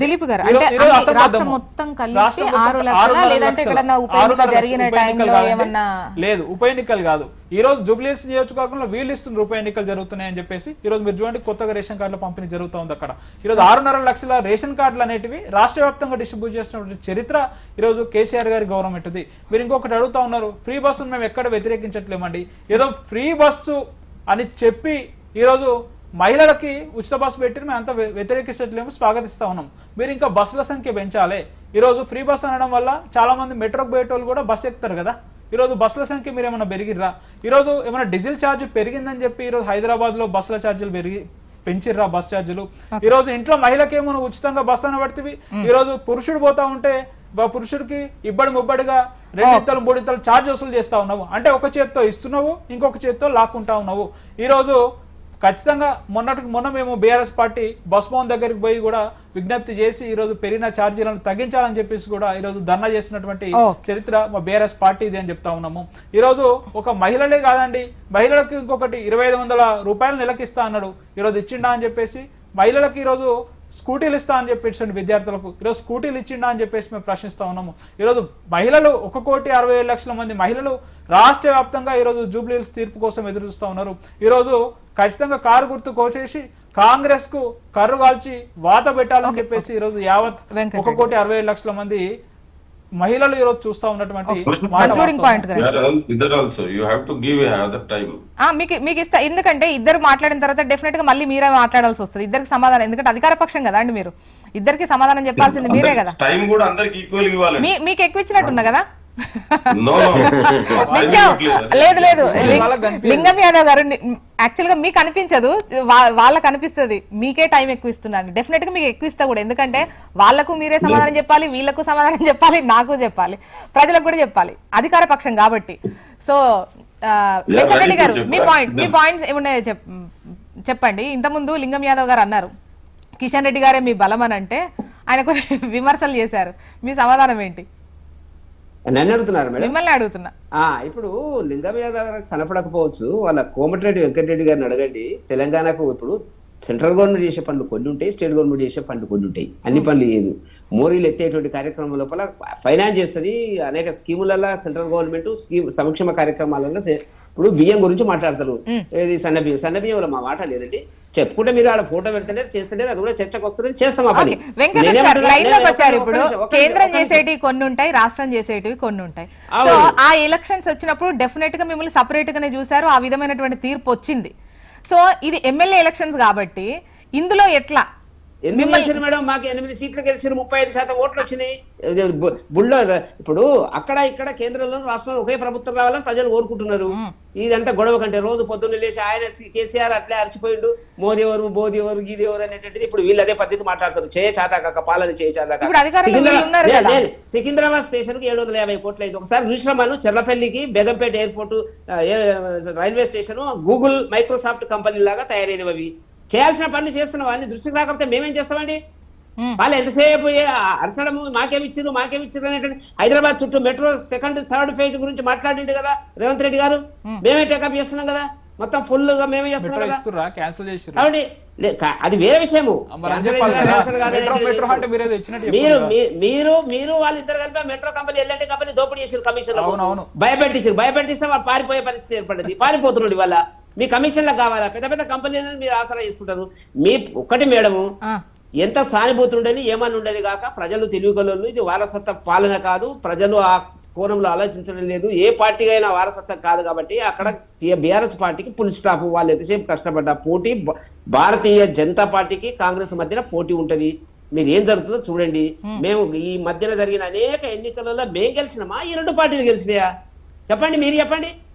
ఎందుకు గెలవలేదండి? వాళ్ళు 4 నెలలకు అసెంబ్లీ గెలిచిన 4 నెలలకు 64 సీట్లు గెలిచిన కాంగ్రెస్ నా 5వ నెలలో మేము ఎట్లా గెలిచినామండి 35% ఓట్లతోని? అంటే ప్రజలు విసిగిపోయినారు కదా. రేవంత్ రెడ్డి గారు ఏం చెప్పినారు? అబద్ధాలు చెప్పినారు. ఇప్పుడు రేవంత్ రెడ్డి గారు బీసీల గురించి మాట్లాడుతున్నాడు. బీసీలను నేను ఇంతకుముందు చెప్పినట్టుగా పచ్చి మోసం చేసింది ఆలోచన లేకుండా, న్యాయపరమైనటువంటి విషయాలు లేకుండా, చట్టపరమైన అంశాలు లేకుండా మీతో అనేక సందర్భాల్లో మాట్లాడినటువంటి మోసం చేసి 3 రోజుల నుంచి నోరు మూసుకొని ఉన్నాడు. ఏం జరుగుతుంది? అది జరగచ్చు. ఇవాళ మన కొండా సురేఖ గారు ఏం ఆరోపణలు చేస్తున్నారు? కొండా సురేఖ గారు కూతురు ఏం ఆరోపణలు చేస్తున్నారు? మీరు రెడ్డిలంతా ఒకటైనా బీసీల మీద దాడి పెడుతున్నారు, మీరు చేస్తున్న అవినీతి ఏంది మాదేంది అనేటువంటి చర్చకు వస్తున్నాయి కదా. మంత్రుల మధ్య కులాల పంచాయతీ వస్తుంది కదా, పొన్నం ప్రభాకర్ వర్సెస్ కరీంనగర్ మంత్రి మధ్యన. కానీ వీళ్ళ పాలనలో ఉంది, స్టార్ట్ అయింది. 2వ సంవత్సరం 3వ సంవత్సరానికి ఎంటర్ అవుతున్న పరిస్థితుల కాంగ్రెస్ స్వతఃసిద్ధంగా ఉండేటువంటి కాంగ్రెస్ స్వరూపం ఏంటంటే ఇట్లాంటి అవినీతికి కేంద్రం ఉంటుంది. కాబట్టి ప్రజలు విజ్ఞులు, మా క్యాండిడేట్ తప్పకుండా గెలిచేటువంటి దాంట్లో. ఇప్పుడు వాళ్ళకి ఎన్ని ఓట్లు వచ్చినాయండి? మొన్న లోకసభలో వాళ్ళు చెప్తున్నారు కాంగ్రెస్ వాళ్ళు ఆ సెగ్మెంట్ లో 18,000 ఓట్లు వచ్చినాయి, మాకు 60,000 ఓట్లు వచ్చినాయి. ఎందుకు వేయలేదండి? ఇన్ని చెప్పిన తర్వాత మన ఎందుకు వేయలేదు? వాళ్ళకి చెప్తున్నారా చాలా సంక్షేమ కార్యక్రమాలు పెట్టినాం మేము అంటున్నారు కదా, కడుపు నిండా భోజనం పెట్టినాం అంటున్నారు కదా. లోక్సభ ఎన్నికలు ఒక లెక్క అయితే అసెంబ్లీ టైంలో, ఎందుకంటే మీకు గత గ్రేటర్ వాటిల్లో కూడా మీకు మంచి పర్ఫార్మెన్స్ ఉంది బీజేపీ, డౌట్ లేదు. ఎంపీ ఎలక్షన్ లో కూడా పర్ఫార్మెన్స్ బాగుంది, డౌట్ లేదు. గ్రాఫ్ ఎమ్మెల్యే వాటిలో పెరిగింది కానీ జూబ్లీస్ నియోజకవర్గంలో ఎంత వచ్చినాయి? ఏ పొజిషన్ లో వచ్చింది మీది? అసెంబ్లీలో 25,000 ఓట్లు వచ్చింది. మా అభ్యర్థి ఇదే అభ్యర్థికి 25,000. కిషన్ రెడ్డి గారు మొన్న పోటీ చేసినప్పుడు అదే సెగ్మెంట్ లో మాకు 60,000 ఓట్లు వచ్చినాయి. కాంగ్రెస్ వాళ్ళకి ఎన్ని ఓట్లు వచ్చింది చెప్పమనండి. వాళ్ళు పాలన చేస్తున్నారు కదా, సంక్షేమ కార్యక్రమాలు అని చెప్పినారు కదా. అట్లా ఏ ఎన్నిక కోణంలో ఒక రకంగా ఉంటుంది మేడం, ఒక తీరుగా ఉండదు. మీరు చెప్పగలిగినారా? సీనియర్ జర్నలిస్ట్ గా ఏనాడన్నా మొత్తం తెలంగాణలో బీజేపీకి 35% ఓట్లు వస్తాయి అనేటువంటిది ఎవరన్నా ఎవరు చెప్పలే. కాబట్టి పరిస్థితులు మారినాయి. ఖమ్మంలో మాకు 1,72,000 ఓట్లు వచ్చింది. నల్గొండలో మేము 2వ స్థానంలో, లోక్సభలో 2,23,000 ఓట్లు వచ్చినాయి. అట్లా ఉండదు. 2 జిల్లాలో మీకు ఎక్కడ ఉంది స్థానము? కమ్యూనిస్టులు ఉన్నారు, కత్తున్నారు, కార్ఖానాలు చెప్తారు కదా, అట్లా ఉండదు. ఇవాళ మేము ముందుకు తీసుకెళ్ళిపోతున్నాము. ఇవాళ నుంచి మేము ముందుకు పోయేటువంటి పరిస్థితి మా ప్రచారం జరుగుతుంది. నిన్న రకాల ఉరుకులాడిన వాళ్ళు, ఉరుకులాడు ఎక్కువ, ఉపాయం తక్కువ వాళ్ళకి. ఆ 2 పార్టీలకు ఒకరి మీద ఒకరు వాళ్ళే చెప్పుకున్నారు. విన్నారు కదా, ఇద్దరు విమర్శలు విన్నారు. ఒకటి ముఖ్యంగా అభ్యర్థే ఈ ఓటర్ ఐడి కార్డులు పంచిన ఇష్యూకు సంబంధించి దిలీప్ రెడ్డి గారు లేవనెత్తారు. మరోవైపు వెంకటరెడ్డి గారి వాయిస్ మీరు విందే. వీటన్నింటికి సమాధానం చెప్పండి. ఇదేంటి బీఆర్ఎస్ నాయకుడు మాట్లాడితే అది దాని మీద ఎలక్షన్ కమిషన్ ఆఫ్ ఇండియా చాలా స్పష్టత ఇచ్చింది. ఎలక్షన్ కమిషన్ ఆఫ్ ఇండియా అనేది సెంట్రల్ గవర్నమెంట్ అంటే కేంద్ర ప్రభుత్వం దగ్గర ఉంటది, రాష్ట్ర ప్రభుత్వ ఎలక్షన్ కమిషన్ కాదు. వీళ్ళేదో ఏదైనా నిదే అక్కడ తప్పులు ఏదైనా జరిగితే ఎలక్షన్ కమిషన్ ఆఫ్ ఇండియానే చాలా స్పష్టంగా క్లారిటీ ఇచ్చింది. ఓట్ చోరీ ఏదైతే కేటీఆర్ లేవనెత్తిండో, ఏదైతే నవీన్ యాదవ్ గురించి మాట్లాడిరో దాని మీద ఎలక్షన్ కమిషన్ ఆఫ్ ఇండియా అది రాష్ట్ర ప్రభుత్వ ఎలక్షన్ కాదు. ఆ డిఫరెన్స్ కూడా తెలియకుండా మాట్లాడితే ఎట్లండి? ఎవరి ఆధీనంలో, కేంద్ర ఆధీనంలో ఎట్లా జరుగుతుందనే తెలుసు. అది బీజేపీ కేంద్ర ప్రభుత్వం. అక్కడ నిజంగా ఏదైనా తప్పు జరిగితే ఎలక్షన్ కమిషన్ ఆఫ్ ఇండియా మాట్లాడుతుంది కదా. అక్కడ ఆఫీసరే వచ్చి చెప్పిండు. ఇంకా కూడా దాంట్లో మీరు ఇన్ని పోయినాం, మేము అది చేసినాం, ఏ రెడీ టు పోదాం, మనం ఇక్కడి నుంచే మీ స్టూడియో ఇక్కడి నుంచే డైరెక్ట్ వెళ్ళి చూద్దాం, ప్రజలు కూడా పోద్దాం. ఆడ ఎవరు ఎన్ని అపార్ట్మెంట్లు ఉన్నాయి, ఎంతమంది ఉన్నారు, వీళ్ళు 2023లో ఉన్నారా, మరి 2023లో ఓట్లు వేసిరని ఎలక్షన్ కమిషన్ ఆఫీసర్ చెప్పిండు. మరి అప్పుడు దానికి బాధ్యత ఎవరు అన్నాడు? ప్రభుత్వం. లింగం యాదవ్ గారు, నేను అడిగిన క్వశ్చన్ అభ్యర్థి ఓటర్ ఐడీల డిస్ట్రిబ్యూషన్ కు సంబంధించి నేను ఆడికి కూడా వస్తున్నా. ఎలక్షన్ కి ఏదైతే కార్డ్స్ డిస్ట్రిబ్యూషన్ మీద కూడా ఎవరు నిర్ణయం తీసుకుంటారండి? అది ఒరిజినల్ కార్డ్స్ కావు, అది ప్రజల అవేర్నెస్ చేయడం కోసం అక్కడ లీడర్లు చేస్తుంటారు. కార్డ్స్ ఇట్లా తీసుకో దాంట్లో, అందుకే చెప్తున్నది మన నిర్ణయం కాదండి. ఎలక్షన్ కమిషన్ ఆఫ్ దాని మీద ఒక నిర్ణయం తీసుకుంటది. ఇక వీళ్ళు మాట్లాడితే వీళ్ళు 10 ఏళ్ల రేషన్ కార్డులు ఇచ్చిరట. ఐ కెన్ ఛాలెంజ్, ఎన్ని రేషన్ కార్డులు ఇచ్చిరండి? నేను మాట్లాడతా, మీరు మాట నేను కూడా I can also speak more than you. నువ్వు లిజన్, మరి రాసుకో, you can also right down. నీకు ఏమైనా డౌట్ ఉంటే నేను వినిగా నువ్వు నేను చాలా పేషెన్స్ గా వెయిట్ చేసిన. I have more patience. నేనేమంటున్నా, ఒక్క రేషన్ కార్డు ఇవ్వకుండా 10 ఏళ్లలో అరికోసపడ్డారు కదా మీరు. ఇవాళ ప్రజాప్రభుత్వం వచ్చి రేషన్ కార్డు, సన్న బియ్యం, మహిళ ఉచిత బస్ ప్రయాణం, గ్యాస్ కనెక్షన్ 500 రూపాయలకే, 200 యూనిట్ల వరకు ఉచిత విద్యుత్తు, ఇవన్నీ ప్రజా సంక్షేమ కార్యక్రమాలు, అభివృద్ధి ఇవాళ ప్రజాప్రభుత్వం చేస్తుంటే మీకు చేతనైతే మీ 10 ఏళ్ల పాలన మీద ఓట్లు అడిగే దమ్ము కేసీఆర్ కుందా అంటున్నా. దమ్ముంటే కేసీఆర్ ని ఫామ్ హౌస్ నుంచి బయటకు రమ్మని జూబ్లీస్కి వచ్చి నా 10 ఏళ్ల పాలన మీద ఓట్లు అడిగే దమ్ముందా? రమ్మని కేసీఆర్ ని. ఆ ప్రజలకు ముఖం చూపించుకోలేకనే ఫామ్ హౌస్ లో దాక్కున్నాడు. ఇక వాళ్ళు మాట్లాడితే ఎట్లండి? అందుకే క్యారెక్టర్ అసోసియేషన్ వీళ్ళ క్యాండిడేట్ మీద గెలుపు, కాంగ్రెస్ గెలుపు ఖాయమని ఇక ఏది పడితే అది మాట్లాడతారు. ఏది నీ దమ్ముంటే నీకు క్యాండిడేట్ గురించి చర్చించండి. ఒక చదువుకున్న యువకుడు, బీసీ యువకుడు, అంటే ప్రజలకు నిత్యం అందుబాటులో ఉన్నటువంటి నాయకుడు, ఇది మీ కుట్రలా బీసీల మీద? ఏం బీసీ క్యాండిడేట్ గెలవద్దా? అంటే ఒక యువకుడు, చదువుకున్న యువకుడు అంటే ఎప్పుడు మీరే గెలవాలనా? అంటే మీ యొక్క ఆధిపత్య భావజనం ఇప్పుడు ఇట్లా కనబడుతుంది. అంటే చదువు ఏం చేసిండు? నవీన్ యాదవ్ మీద ఏం కేసు ఉందండి? చెప్పవాలండి. ఏం చేసిండండి? ఏం మాట్లాడతారండి వీళ్ళు? ఇవాళ మాట్లాడితే ఇష్టం ఉన్నట్టు మాట్లాడతారు. ఒక చదువుకున్న యువకుడు, బలహీన వర్గాలకు సంబంధించిన నాయకుడు టికెట్ ఇస్తే గెలుపు ఖాయమని తెలిసి ఈ కుట్రలు మొదలు పెడతారా మీరు? అందుకే నేను చెప్తున్నా, దయచేసి మీ కుట్రలన్నీ పనిచేయి. జూబ్లీహిల్స్ లో గెలిచేది కాంగ్రెస్ పార్టీ, నవీన్ యాదవ్. ఇక బీజేపీ నాయకులు మాట్లాడతారు. బీజేపీ నేను అదే చెప్తున్నాండి, సూటిగా తెలంగాణకు జూబ్లీహిల్స్ కాన్స్టిట్యున్సీకి కేంద్ర మంత్రి చేసినటువంటి పనులు స్పెసిఫిక్ ఏదైనా ఉన్నాయంటే దాని మీద చెప్పడు. ఎందుకు మరి మెట్రో విస్తరించలేదండి? మాట్లాడేటప్పుడు ఇక నేను మాట్లాడలేదు. గెలిచినామంటారు. పార్లమెంట్ ఎలక్షన్ లో బీఆర్ఎస్ పార్టీని తాకట్టు పెట్టిస్తే బీజేపీ 8 సీట్ల గెలిచింది. 7 చోట్ల బీజేపీ గెలిచిన 8 చోట్ల 7 చోట్ల బీఆర్ఎస్ డిపాజిట్ పోయింది. అది మీకు తెలియదు కదా? తెలుసు కాండి. మరి ఇట్లా బీఆర్ఎస్ తాకట్టు పెట్టి బీజేపీని గెలిపిస్తే ఇదే బై ఎలక్షన్ లో కంట్రోల్ ఎలక్షన్ లో గెలిచింది కాంగ్రెస్. లింగం యాదవ్ గారు, ఒక్క నిమిషం. ఎవరు వీళ్ళు ఎన్ని కుట్రలు చేసినా, డ్రామాలు చేసినా ఇవి ఏం పనికిరావు. అరే మీరు ఇక బీఆర్ఎస్ నాయకులు మాట్లాడుతూ అభివృద్ధి అంటే తెలంగాణ, కేటీఆర్ ఐటీ మినిస్టర్ కాకముందు తెలంగాణ ఐటీ లేదండి? తెలంగాణ హైదరాబాద్ అభివృద్ధి కాలేదా? ఇవాళ international airport, outer ring road, PVR express highway, ఫ్లైఓవర్లు కట్టింది ఎవరు ఆధ్వర్యంలో అండి? ఇప్పుడు లింగం యాదవ్ గారు, అంటే బీఆర్ఎస్ హయాంలో హైదరాబాద్ అసలు డెవలప్మెంట్ జరగలేదు అంటున్నారా? కేటీఆర్ ఏమన్నాడండి? కేటీఆర్ ఇప్పుడు ఇంతకుముందు బీఆర్ఎస్ నాయకుడు కేటీఆర్ వచ్చిన తర్వాత పబ్లిసిటీ స్టంట్ తప్ప తెలంగాణ డెవలప్ అయింది ఏమీ లేదు. ఇవాళ మా ఐటీ మినిస్టర్ చూడు ఎక్కడ కూడా పబ్లిసిటీ చేసుకో, మా ప్రజలే పబ్లిసిటీ చేస్తారు. ప్రజలు న్యాయ నిర్ణేతలు. వీళ్ళ లెక్క కేటీఆర్ లెక్క ఏదో ఇష్టం ఉన్నట్టు మాటకు ఒకసారి అప్రాడ్ పోయి వచ్చి స్ట్రైట్ క్వశ్చన్స్, ఎందుకంటే టైం తక్కువ ఉంది. లింగం యాదవ్ గారు, ఈ మెట్రో ఛార్జీలకు సంబంధించి కూడా ప్రస్తావించారు. డెఫినెట్ గా మహిళలకు హైదరాబాద్ లో ఇది ఉపయుక్తం, అది వాడుకున్న దాన్ని బట్టి ఎలా వాడితే అలా. మరోవైపు ఛార్జీల పెంపు అనేది ఇప్పుడు మహిళలకు ఇచ్చారు, మరి పురుషులకు సంబంధించి వాళ్ళు 20 రూపాయలనే ఎక్కువ కట్టాల్సి వస్తుంది ఒక ట్రిప్.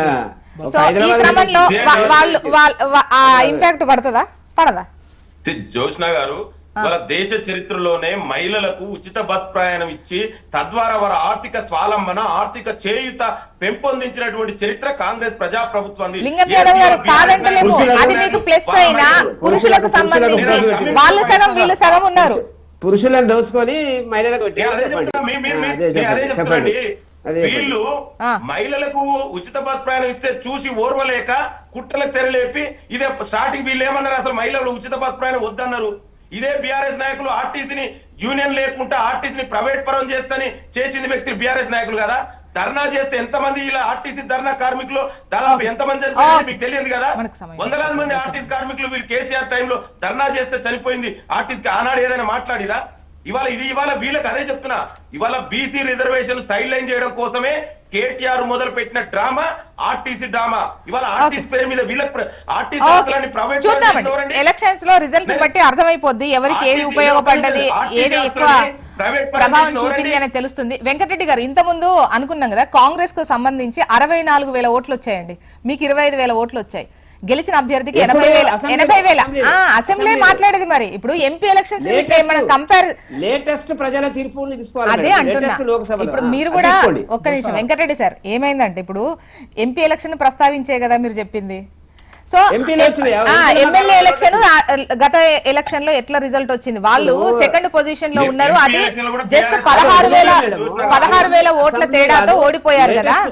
ఇప్పుడు అధికారంలో ఉన్నారు, వాళ్ళకి ఎందుకు వర్కౌట్ అవ్వదు? అది కాకుండా బీజేపీ వైపు, బీఆర్ఎస్ ను కూడా కాదని బీజేపీ వైపు ఎట్లా చూస్తారు అనేది ఇంతకుముందు అడిగిన క్వశ్చన్. ఇంతకుముందు మనకు ఓట్ల లెక్క తెలిసిలేదు కదా, సో నేను చూసి చెప్తున్నా ఎన్ని ఓట్లు అసెంబ్లీలో మీరు చెప్పిన మాట వాస్తవము. లోకసభలో ప్రజల తీర్పు లేటెస్ట్. ఆ తర్వాత జరిగినటువంటి ప్రజల్లో వచ్చినటువంటి మొత్తం రాష్ట్రంగా వ్యాప్తంగా మేము ఎమ్మెల్సీ సీట్లు గెలవడం జరిగినటువంటి. ఓకే, చూద్దామండి, చూద్దాం. 14th తర్వాత 15th మార్నింగ్ డిబేట్ పెట్టుకుందాం. అప్పుడు ఎవరు ఏవి బాగా పనికొచ్చాయి మీకు అని మాట్లాడుకుందాం. చూడండి, లంకల దీపక్ రెడ్డి గారు దూసుకొని పోతాడు. కార్తీక దీపము దీపక్ రెడ్డి కార్తీక మాసములో కార్తీక దీపంలో ఓకే, థ్యాంక్ యూ లింగం యాదవ్ గారు, వెంకటరెడ్డి గారు, దిలీప్ రెడ్డి గారు, థ్యాంక్ యూ అండి. ఇది వాళ్ళ న్యూస్ అనాలిసిస్. చూస్తూనే ఉండండి హెచ్ఎం టీవీ. వార్త ఆగదు, నిజం తాగదు.